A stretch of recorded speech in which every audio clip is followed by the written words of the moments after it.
Alright, so today we're going to be creating a simple RTS WASD camera. We're going to use the Unreal Engine 5 enhanced input, and so to do this, let's first set up a blank project. We're going to select blueprints, and don't select any of the starter content. You can name it whatever you want, and let's create it. So now that we have our level loaded, let's jump into this and get right down into near the ground. And what we're going to do is first set up a simple cube just so we have a reference. So to do that, let's hit our blueprint class. We're going to create an actor. Just name this cube. Jump into that.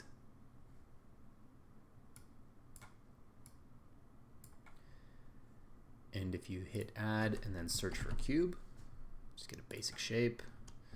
Just hit save there, compile, jump back here, go to our content drawer, and we can drag that out there. And let's just save this map. Perfect. So the next thing we're going to do is create a simple a simple pawn that's going to represent our camera that we're going to actually control. So let's right click this, hit blueprint, select pawn. If we type in blueprint player, that's what we'll name it. We have now a pawn class here, and let's set that up. So the first thing we're going to do is set up the camera. So to do that, let's add a spring arm, which is going to be the arm that the camera actually is attached to and sits against. So if we see that here, let's set the arm length, 1200 looks good. And now let's add a camera to it. So we search for camera, we see this is our hierarchy. We have our camera out here. And what we're gonna do is we're gonna rotate this spring arm. So let's rotate this about 50 degrees to get that RTS feel. Perfect. And the other thing that we need in order to actually make this movable is add a movement class, floating pawn movement class to our pawn, and this will allow us to actually control it. So we can compile there. Great, we're well on our way. So let's add this to our map so we can see it. Drag this out. Let's orient this in our world. Okay, so we see the cube. Now on this, if you select the blueprint player that we just added, and if you scroll down to the pawn settings here in the details pane, you see this auto possess player option. We're going to select player 0. And now when we hit play, we take control of that and we can see our cube for reference. So right now when I hit WASD, nothing happens, and we're going to enable that now. So in order to do that, we're going to leverage the new enhanced input system from Unreal Engine. And we're going to need to set a couple things up in order to make that work. So if you go to your content browser, content drawer, and you right click and you go to input, you'll see an option here for our input context. And this is what we're going to set up for our WASD. Let's go input IMC base input. And if we jump into that, we see this option to have mappings where we could map our keys. If we add one, we'll see that we don't have anything that we can add yet. So we need to create this. This is our input action. This is going to hold essentially the logic for our WASD keys. It's going to group them together. So let's create that. Let's go to our content drawer, right click, under input, let's go to input action.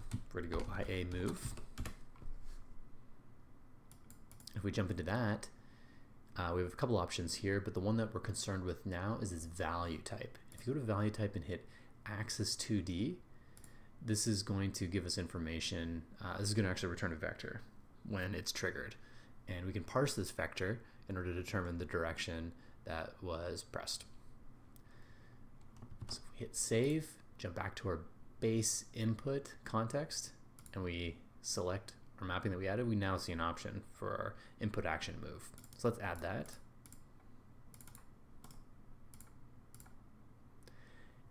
And if we hit this plus, we can now add a control binding.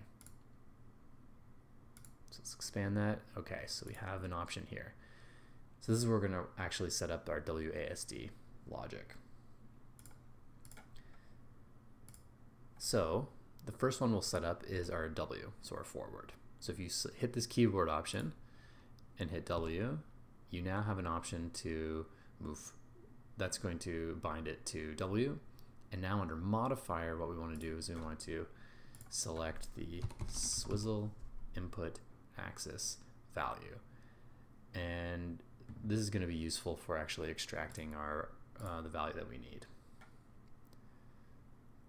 So next, let's do our back. So let's hit S. And we're going to do something similar, but instead of swizzling, we're first going to negate. And then we are going to, at a second, we're going to swizzle. Okay, this is good. So let's first test, let's get this working for our W and S. And then we'll come back and add our A and D. So we jump into our player and you go to the blueprint.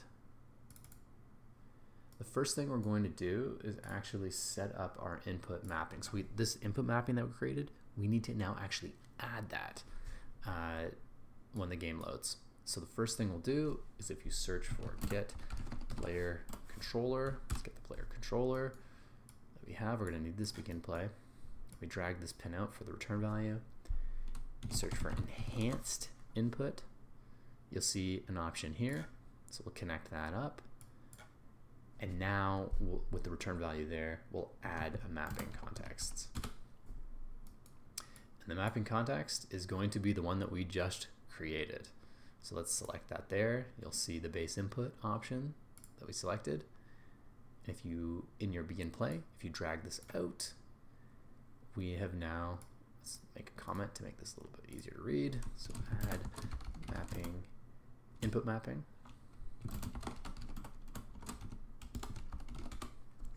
We now have added our context.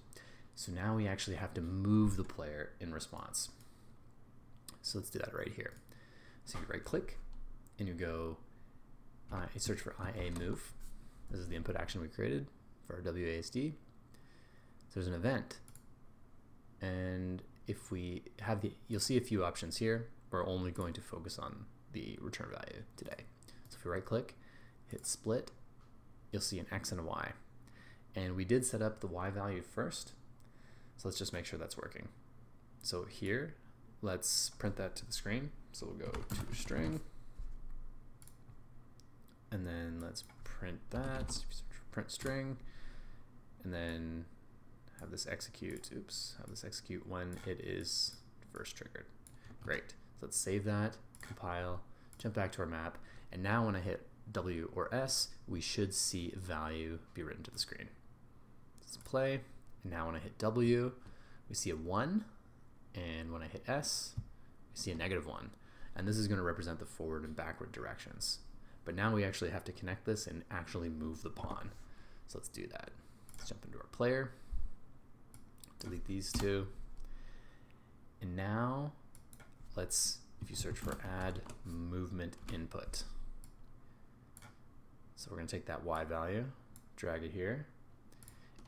And now we're going to need a reference for the world direction.